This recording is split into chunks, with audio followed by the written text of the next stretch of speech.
மூச்சு காத்தை எப்படி ஒழுங்கா ஜீரணம் பண்றதுன்னு பார்க்கலாம். சாப்பாடு எப்படி சாப்பிட்றதுன்னு பார்த்தாச்சு, தண்ணி எப்படி குடிக்கிறதுன்னு பார்த்தாச்சு. மூணாவது விஷயம், மூச்சு காத்தை எப்படி ஒழுங்கா ஜீரணம் பண்றது. மூச்சு காத்தை எப்படி தெரியுமா ஜீரணம் பண்ணணும்? மூச்சு பயிற்சி, நாடி சுத்தி, பிராணாயாமம், பஸ்திரிகா, கபாலபதி, அக்னிசார், சுதர்சன் கிரியா, வாசி யோகம். பயப்படாதீங்க, இதுல எதுவுமே சொல்லி கொடுக்க மாட்டேன். அதை விட முக்கியமான விஷயம் என்னன்னா, உள்ள போற காத்தே நல்ல காத்து இல்லை, அப்புறம் என்ன மூச்சு பயிற்சி வேண்டியது இருக்கு? நாம என்ன பண்றோம், எல்லா வீட்லயும் ஜன்னல் கதவு எல்லாம் அடைச்சு கப்புன்னு கப்படிச்சு தூங்குறோமா இல்லையா? அது ஒன்னே போதும். யோசிச்சு பாருங்க, எல்லாரும் என்ன பண்றோம், சாயந்தரம் 6 மணிக்கு மேல கொசு வருதுன்னு சொல்லி எல்லா ஜன்னலும் கதவு அடைச்சு வச்சு படுக்கிறோமா இல்லையா? நல்லா யோசிச்சு பாருங்க, ஒரு வீட்டுக்குள்ள 10 அடி 10 அடியில எல்லாத்தையும் அடைச்சிட்டு படுத்தா புது காத்து உள்ள வரதே இல்லையே, பழைய கெட்ட காத்து வெளியே போறதே இல்லையே.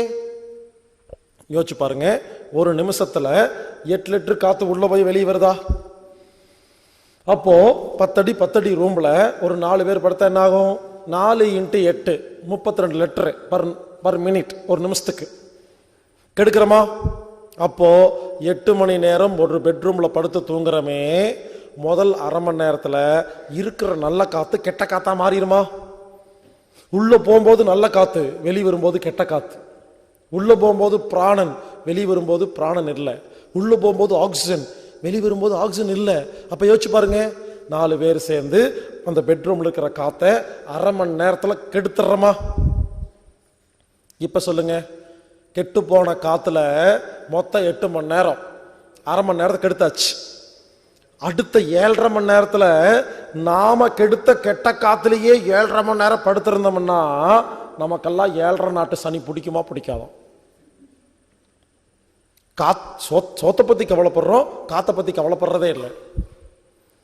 கவனிச்சுக்குங்க, காத்து ரொம்ப ரொம்ப முக்கியமானது. யாரெல்லாம் உங்க வீட்டில் ஜன்னல் கதவெல்லாம் அடைச்சு வச்சு கப்புன்னு கப்படிச்சு தூங்குறீங்களோ அதுவே மிகப்பெரிய ஒரு தவறு.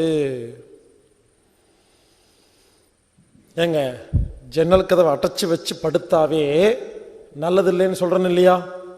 சில பேர் அடைச்சு வச்சு கொசுவத்தி பேரை பத்த வச்சு தூங்குவீங்க, நீங்க எல்லாம் நல்லா இருப்பீங்க.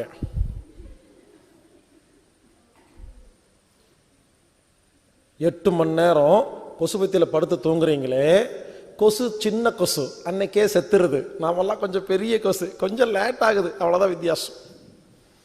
கொசுக்கு விஷம்னா நமக்கு விஷம் தானே? கொஞ்சம் யோசிச்சு பாருங்க. இனிமேல் கொசுவத்தியெல்லாம் பற்ற வச்சுட்டு தூங்காதீங்க, எடுத்து கடிச்சிட்டு தூங்கிடுங்க, ரெண்டும் ஒன்று தான், பெரிய வித்தியாசமே இல்லை.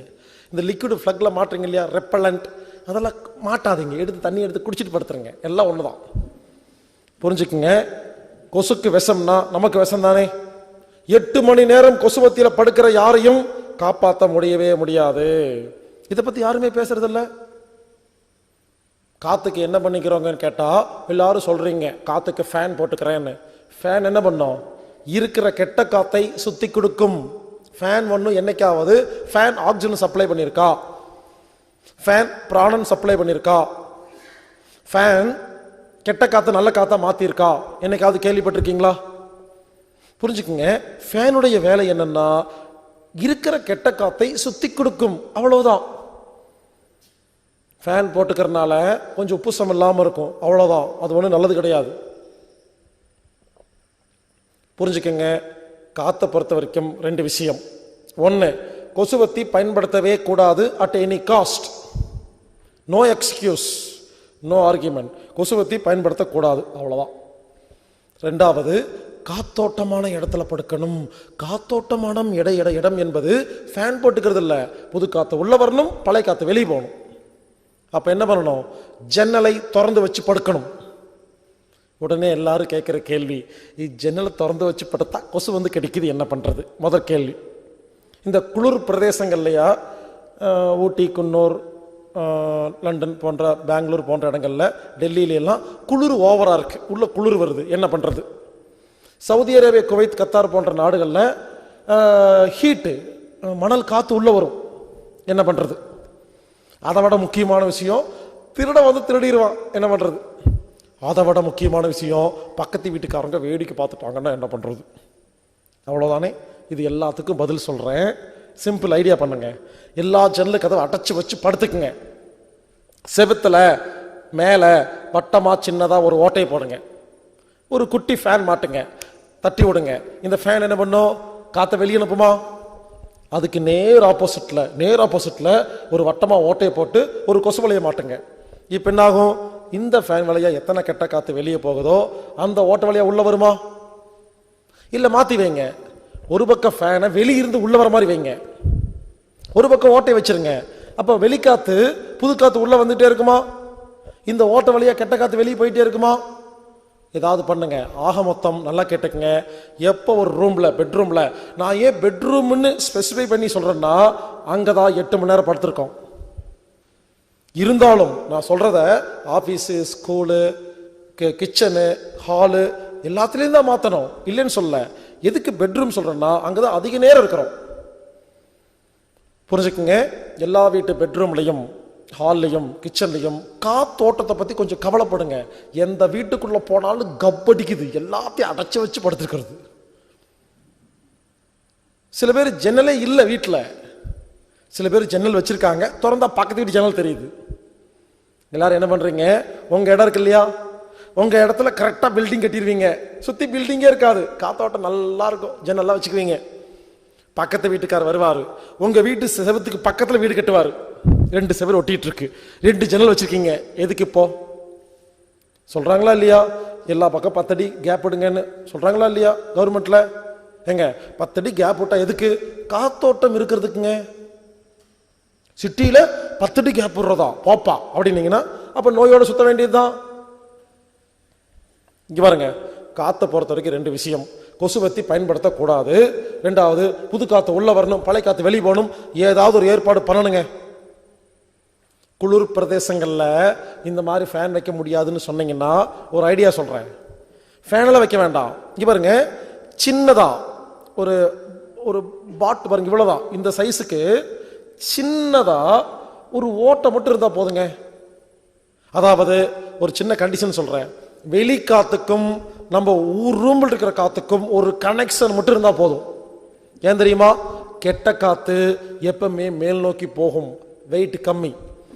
நல்ல காற்று குளிர்ச்சி, வெயிட் ஜாஸ்தி, கீழ் நோக்கி வரும்.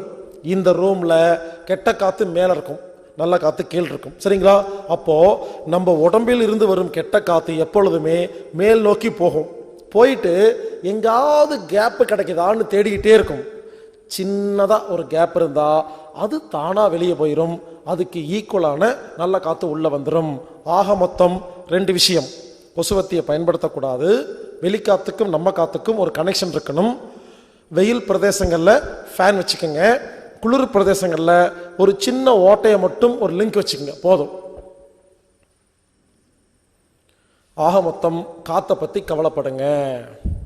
இல்லையா, ஜன்னலை திறந்து வச்சு கொசுவலை அடிச்சுக்குங்க. இல்லையா, ஜன்னலை திறந்து வச்சு கொசுவலை வச்சு அதுக்குள்ள போய் படுத்துக்குங்க. நான் என்ன பண்ணுவேன், எப்பவுமே என்னோட பேக்கில் ஒரு கொசுவலை இருக்குங்க, 4 கயிறு இருக்கும். நான் பாட்டுக்கு எடுத்துகிட்டு போயிட்டே இருப்பேன். ஏன்னா எங்கே பார்த்தாலும் கொசு இருக்குது. எங்கே போனாலும் எந்த இடத்த கொடுத்தாலும் சரிங்க, எல்லா ஜன்னல் கதெல்லாம் திறந்து வச்சிருவேங்க. ஏன்னா காத்தோட்டம் வேணும். யோசிச்சு பாருங்க, டெய்லி 8 மணி நேரம் பேசுகிறேன், ஜன்னல் கதை அடைச்சி வச்செல்லாம் படுத்துன்னு வச்சுக்கோங்களேன், காலைல வந்துல பேச முடியாது. நைட்டு நல்ல காற்றை சுவாச்சா தான் காலையில் பேச முடியும் என்னால். அப்போ என்ன பண்ணுவேன், எல்லா இடத்துலையும் ஜன்னலை திறந்து வச்சிருவேன்.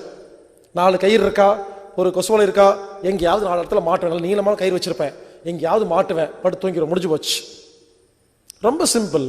ஒரு கொசுவலை இருந்தால் போதுங்க, எப்பேற்பட்ட கொசுவும் தப்பிச்சுக்கலாங்க, காத்தோட்டம் இடத்துல படுக்கலாங்க. யோசிங்க, நான் சொன்னது மட்டும் தான் ஐடியா இல்லை, நீங்களே யோசிங்க.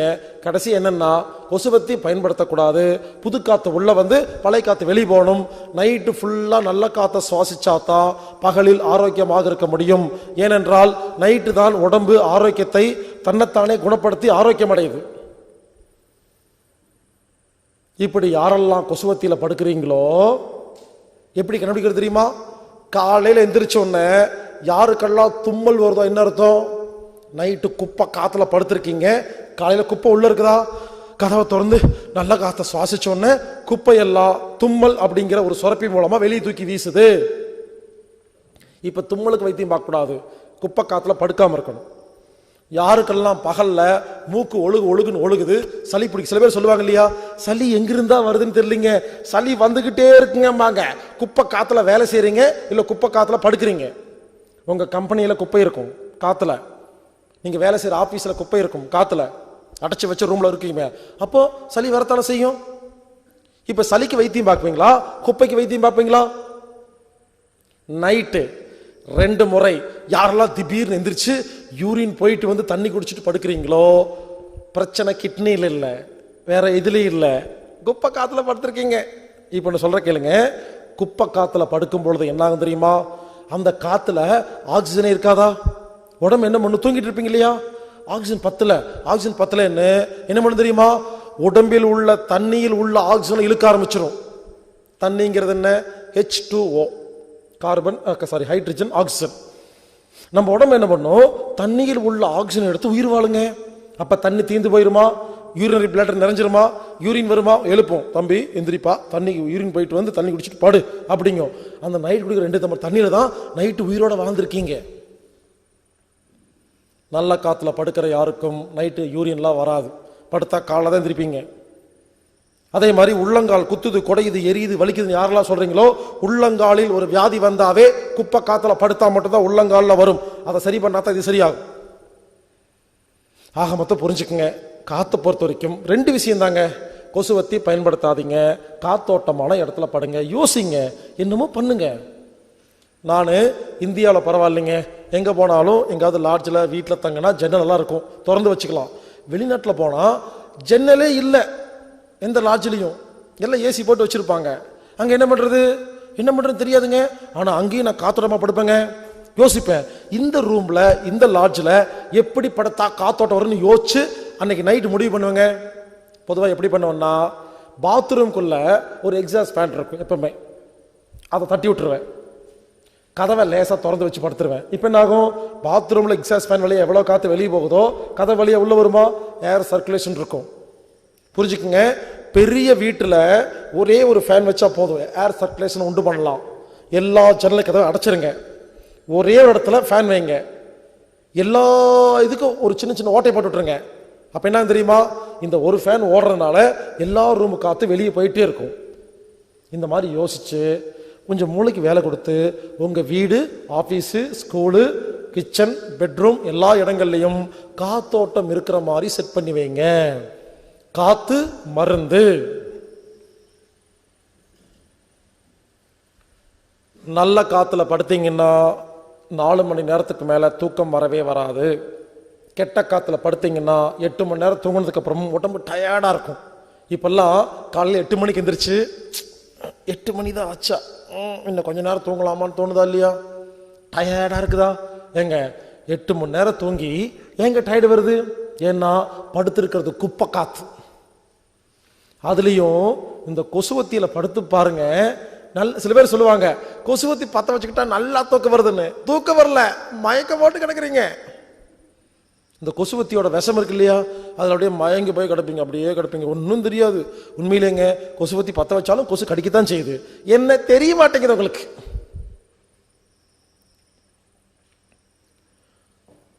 ஸோ காற்றை பொறுத்த வரைக்கும் 2 விஷயம். கொசுவத்தி பயன்படுத்தக்கூடாது, காத்தோட்டமான இடத்துல படுக்கணும். இருந்தாலும் இயற்கை கொசுவத்தி தயாரிக்கிறது எப்படின்னு சொல்லி கொடுக்குறேன். ஒரு கார்த்திகை விளக்கு எடுத்துக்கங்க, அதில் நல்லெண்ணெயை ஃபில் பண்ணுங்க, விளக்க பற்ற வைங்க, 4 பக்கம் 4 கல்லை வைங்க, ஒரு தகர பிளேட் அது மேலே வைங்க, தோசைக்கல்ல மாதிரி. இப்போ கார்த்திகை விளக்கு எரியும் பொழுது நல்லெண்ணெய் வாசம் அடிக்குமா? அது உடம்புக்கு ஆரோக்கியம். இந்த தகர பிளேட்டு சூடாகுமா? அந்த தகர பிளேட்டுக்கு மேலே ஆரஞ்சு பழத்தோல், சாத்துக்கொடி தோல், வில்வ இலை, கருவேப்பிலை, புதினா, கொத்தமல்லி, அப்புறம் அந்த வேப்ப இலை, வேப்பம்பூவு, இந்த மாதிரி ஏதாவது மூலிகையை அந்த மேலே தூவி விட்டுட்டு நைட்டு படு தூங்கி பாருங்க. இந்த தகர பிளேட்டு சூடாகும் பொழுது இந்த மூலிகை இலையெல்லாம் சூடாகி ஒரு புகை, லேசாக ஒரு காற்று மாதிரி வருமா? அது புகை மாதிரி வராது, அது காற்று மாதிரி வரும், ஒரு ஸ்மெல் மட்டும் வரும். அந்த ஸ்மெல்லுக்கு கொசு வராது. மூலிகை காற்று சுவாசம் மாதிரியாச்சு, உடம்புக்கு ஆரோக்கியம், கொசுவும் வராது. அந்த காலத்தில் இப்படி தான் பயன்படுத்திட்டு இருந்தாங்க. இப்போ தான் மாறி போய் அது என்னென்னமோ கெமிக்கல்லாம் பயன்படுத்த ஆரம்பிச்சிட்டாங்க. இயற்கையாக மூலிகையை வச்சு கொசுவத்தி தயாரித்து வீட்டில் பயன்படுத்துங்க, ரொம்ப ரொம்ப நல்லதுங்க. பெட்ரூம் லைட்டு மாதிரி இருக்கும், நல்லெண்ணெய் எரிஞ்சா உடம்புக்கு ஆரோக்கியம். இந்த ஒரு புகை, மூலிகை புகை உடம்புக்கு நல்லது, கொசுவும் வராது. வீட்டில் காலையிலையும் சாயந்தரமும் சாம்பிராணி புகை நிறைய போடுங்க, வேப்பலையை கொளுத்தி போடுங்க. இப்படி வீட்டுக்குள்ளே நிறைய புகை போட்டே இருந்தீங்கன்னா அந்த வீட்டுக்குள்ளே கொசுவே வராது. அந்த புகை இருக்கு இல்லையா, செவுத்துல எல்லாம் உட்கார்ந்துருக்கும், அது ஒரு ஒரு கசப்பான ஒரு வாசத்தை கொடுக்கும். கொசு வரும்பொழுது அந்த வாசத்துக்கு ஓடி போயிடும். மற்ற வீட்டில் 100 கொசு இருக்கும், அட்லீஸ்ட் உங்கள் வீட்டில் ஒரு 10 கொசு இருக்கும், வரும், கம்மியாக இருக்கும். டெய்லி சுத்தம் பண்ணி வைக்கணும், சாம்பிராணி புகை போடணும், ஏதாவது மூலிகை புகையை போட்டு போட்டு காலையில் சாயந்தரமெல்லாம் புகையை போட்டு வீட்டெல்லாம் புகை பண்ணி விடணும். நல்லெண்ணெய் வீட்டில் பற்ற வைக்கணும், விளக்கு பற்ற வச்சிங்கன்னா அந்த விளக்கு வெளிச்சத்துக்கு வராது.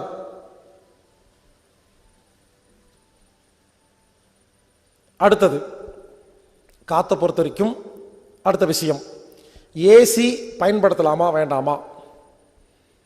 ஏசி உடம்புக்கு கெடுதல். ஏன் ஏசி எப்போ பயன்படுத்துகிறோம்? ஏசியில் எவ்வளோ டெம்பரேச்சர் பயன்படுத்துகிறோம்? ஒரு 17-18 டிகிரி சென்டிகிரேட். நல்லா கேளுங்க, உடம்பின் டெம்பரேச்சர், ஆரோக்கியமான டெம்பரேச்சர் 37 பார்த்தோமா?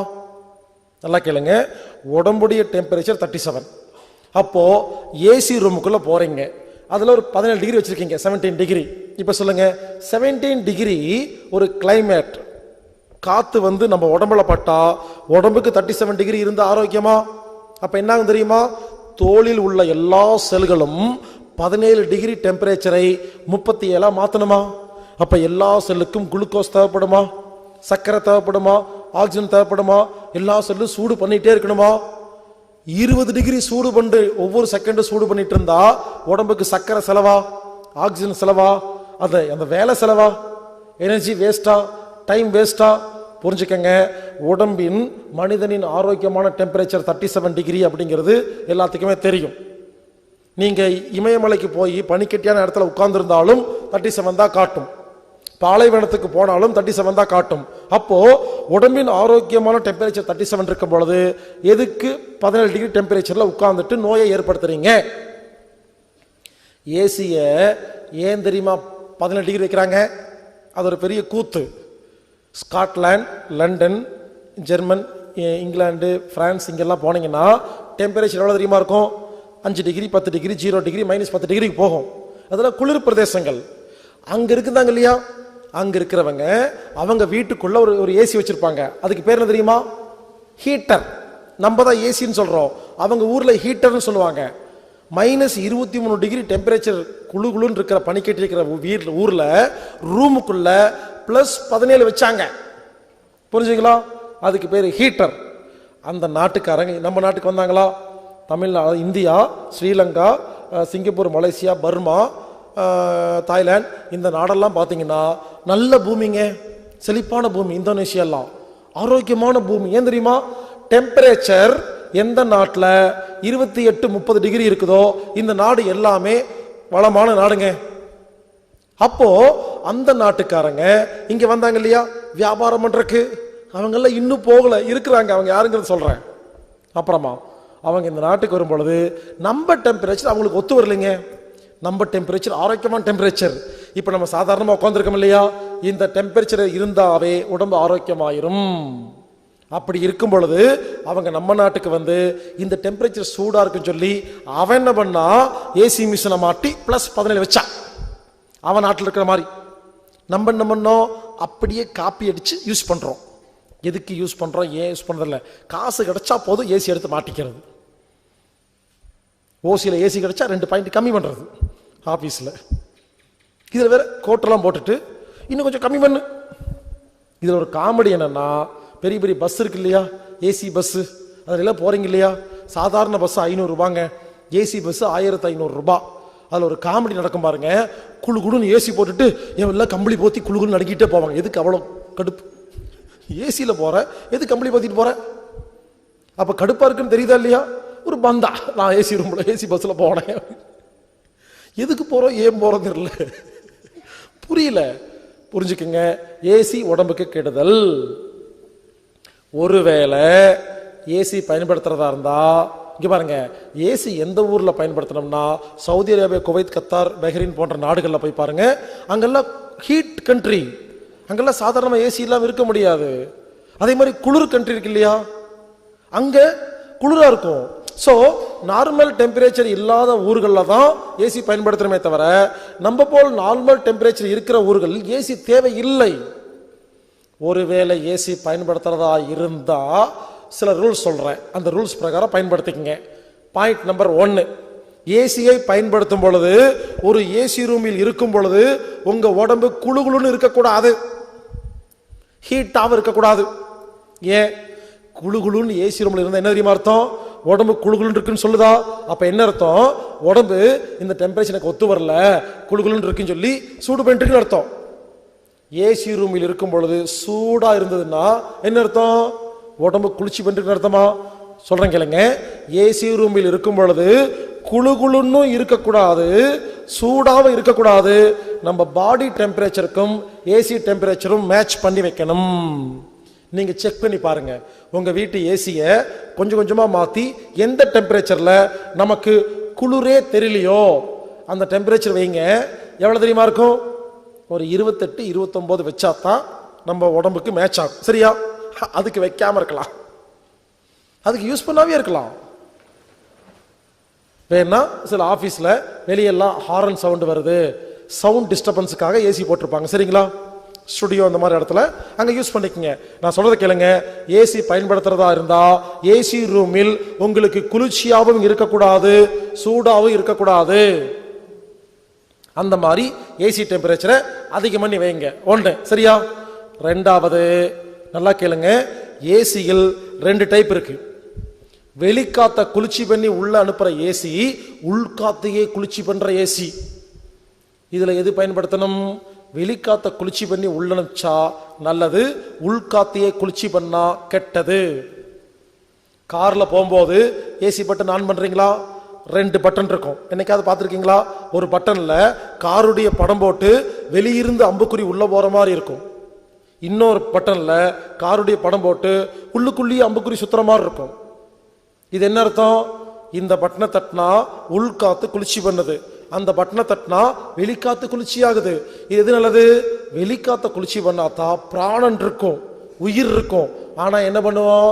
வெளிக்காத்த அமுத்தி விட்டா டீசல் ஸ்மெல் அடிக்குது, தூசுக்கள் வருது, கார் ஸ்பீடா போயிட்டு இருக்கா, தூசெல்லாம் உள்ள வரும்னு பயந்துட்டு இன்ஜின் வழியா வருதா, சூடு வரும்னு பயந்து என்ன பண்ணுவோம்? அதை ஆஃப் பண்ணி வச்சிருப்போம். புரிஞ்சுக்கங்க, ஏசிகள் 2 டைப் இருக்குது. 1, ஏசி டெம்பரேச்சர் நார்மலா இருக்கணும், பாடி டெம்பரேச்சருக்கு. 2, வெளிக்காத்தை குளிர்ச்சி பண்ற ஏசி தான் பயன்படுத்தணும். உங்க வீட்டில் யாரெல்லாம் ஏசி வச்சிருக்கீங்களோ உங்க ஏசி மெக்கானிக்கை கூப்பிட்டு இது உள்காத்த குளிர்ச்சி பண்ணுதா வெளிக்காத்த குளிர்ச்சி பண்ணுதா கேளுங்க. வெளிக்காத்த குளிர்ச்சி பண்ற மாதிரி செட்டிங் மாத்தி வச்சு வெளிக்காத்து நிறைய உள்ள வர மாதிரி மாத்தி வைங்க. கொஞ்சம் கரண்ட் அதிகமாக செலவாகும், ஆனா ஆரோக்கியமாக இருப்பீங்க. இவ்வளவுதாங்க. இதையெல்லாம் செஞ்சுட்டு அதுக்கப்புறம் போய் மூச்சு பயிற்சி பண்ணுங்க. 8 மணி நேரம் விஷத்துல படுத்துட்டு அப்புறம் காலையில் போயிட்டு 5 நிமிஷம் மூச்சு பயிற்சி பண்ணிட்டு, நான் டெய்லி மூச்சு பயிற்சி பண்றேன் ஆனா ஒண்ணுமே ஆரோக்கியமா இல்லைன்னு சொல்றது 8 மணி நேரம் விஷம். அதனால நான் மறுபடியும் சொல்றேன், காத்தை பொறுத்த வரைக்கும் கொசுவத்தி பயன்படுத்தவே கூடாது. வெளிக்காத்துக்கு உள்காத்துக்கு ஒரு கனெக்ஷன் இருக்கணும். புது காத்து உள்ள வரணும், பழைய காத்து வெளியே போகணும்.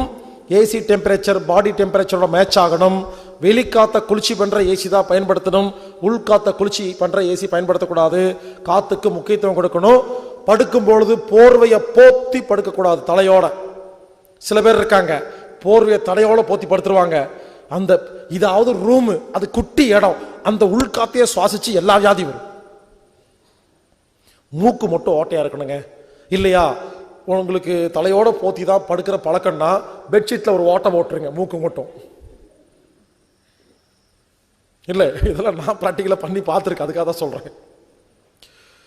இல்லைன்னா ஒரு ஐடியா இருக்கு, ஒரு குல்லா வாங்கிக்கிங்க, தலையோட மூடுற மாதிரி குல்லா வாங்கி மூக்கு மட்டும் ஓட்டை போட்டு அந்த குள்ள முகமுடி மாதிரி போட்டு படுத்துருங்க. சில பேர்த்துக்கு தலையோட போத்தினா மட்டும் தான் தூக்கம் வருங்க, பழகிருப்பாங்க சின்ன வயசுல இருந்து. அவங்களுக்கு ஐடியா கொடுக்குறேன். ஆக மொத்தம் காத்துக்கு முக்கியத்துவம் கொடுங்க. இதெல்லாம் கொடுத்துட்டு அதுக்கப்புறம் மூச்சு பயிற்சி பண்ணுங்க. காத்தும் மருந்து. ஏங்க யோசிச்சு பாருங்க, சாப்பிடாம இருக்கலாம், தண்ணி குடிக்காம இருக்கலாம், தூங்காம கூட 4 நாள் இருந்துடலாம். யோசிச்சு பாருங்க, மூச்சு காத்து இழுக்காம 5 நிமிஷம் இருக்க முடியுமா? மூச்சு காத்து மருந்துங்க, அதை யாருமே மதிக்கிறது இல்லைங்க. காற்றை மருந்தாக மாற்றுவோம், ஆரோக்கியமாக வாழ்வோம்.